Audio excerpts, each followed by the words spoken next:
Assalamualaikum. Perkenalkan, nama saya Widya Kurota Ayuni sebagai pengajar mata pelajaran geografi. Materi kali ini yaitu tentang dinamika kependudukan,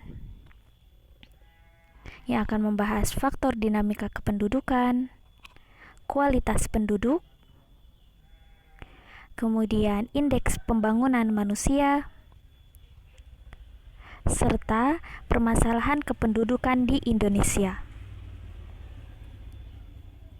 Faktor dinamika kependudukan diantaranya pertumbuhan penduduk, fertilitas dan mortalitas, komposisi penduduk, dan persebaran penduduk.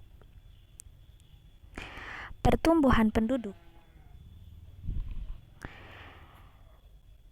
Pertumbuhan penduduk erat kaitannya dengan bertambah dan berkurangnya jumlah penduduk dari waktu ke waktu yang dipengaruhi kelahiran, kematian, dan mobilitas.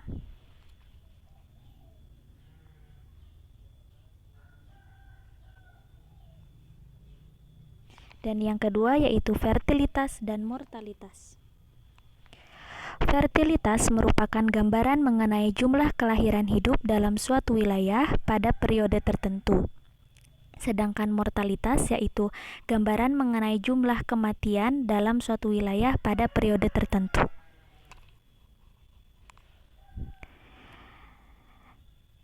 Kemudian yang ketiga yaitu komposisi penduduk, yaitu proses pengelompokan data kependudukan yang bisa diklasifikasikan berdasarkan umur, jenis kelamin, jenis pekerjaan, dan lain-lain, yang bisa disajikan dalam bentuk diagram seperti pada gambar berikut.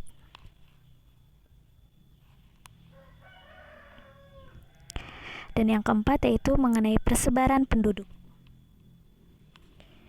Persebaran penduduk erat kaitannya dengan kepadatan penduduk, yaitu perbandingan antara jumlah penduduk dan luas wilayah.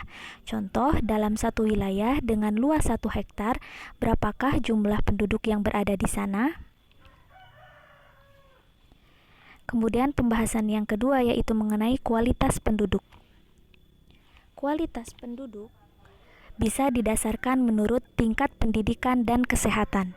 Berdasarkan tingkat pendidikan terdiri atas penduduk tidak sekolah, penduduk tidak tamat sekolah dasar, tamat sekolah dasar, SMP, SMA, dan perguruan tinggi. Sedangkan berdasarkan kesehatan dinilai dari angka kematian kasar, angka kematian bayi, dan umur harapan hidup.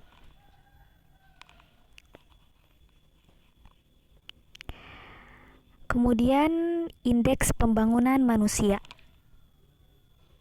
Di antaranya ada angka harapan hidup, yaitu rata-rata perkiraan banyak tahun yang dapat ditempuh oleh seseorang selama hidup. Kemudian yang kedua yaitu angka melek huruf, yaitu presentasi penduduk usia 15 tahun yang dapat membaca dan menulis huruf Latin ataupun huruf lainnya. Kemudian yang ketiga yaitu lama sekolah, menggambarkan jumlah tahun yang digunakan oleh penduduk usia 15 tahun ke atas dalam menjalankan pendidikan formal.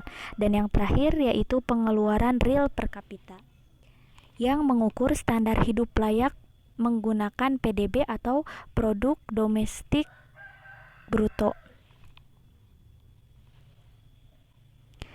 Dan pembahasan yang terakhir yaitu mengenai permasalahan yang diakibatkan dinamika kependudukan, diantaranya pertumbuhan penduduk cepat, tingkat kemakmuran rendah, tingkat kesehatan dan pendidikan rendah. Dan semua itu perlu pemecahan solusinya. Sekian video dari saya, terima kasih. Wabillahi taufiq wal hidayah. Wassalamualaikum.